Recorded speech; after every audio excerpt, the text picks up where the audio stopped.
दर्द बहुत हुआ दिल के टूट जाने से, कुछ ना मिला उनके लिए आंसू बहाने से।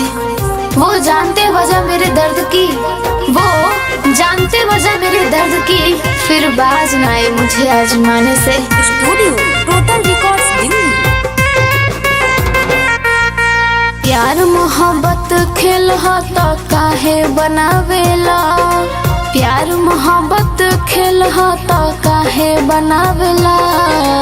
अखिया के रहे दो दिल के काहे मिलावेला, अखिया के रहे दो दिल के काहे मिलावेला।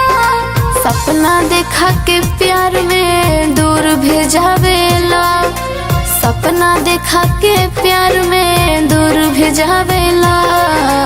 अखिया के रहे दो दिल के काहे मिलावेला, अखिया के रहे दो दिल के काहे मिलावेला। मत कर मोहब्बत ये दुनिया तुझसे खफा होगी, न जी पाओगे न मर पाओगे, यही तुम्हारी सजा होगी। आज बनते हो मजनू इश्क का दामन थाम कर, आज बनते हो मजनू इश्क का दामन थाम कर। अरे पगले कल रोगे जब लैला बेवफा होगी। तू नहीं खजानत लोग होता लाचार हो, ताना सब मारतावे गौवा जवार हो।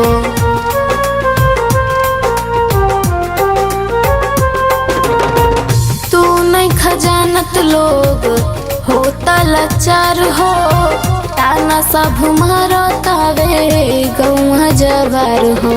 सपना रहे अधूरा ता तू ही सजावेला, सपना रहे अधूरा ता तू ही सजावेला।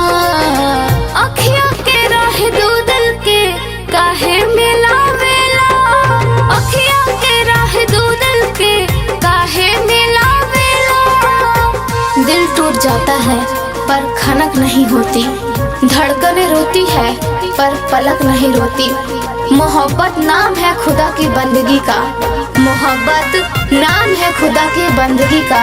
जो शर्त पे मिले वो मोहब्बत नहीं होती, वो मोहब्बत नहीं होती। दिलवा के हवा होता तो कलिफ हो, मुँह मोड़ लेता लोग बन के शरीफ हो।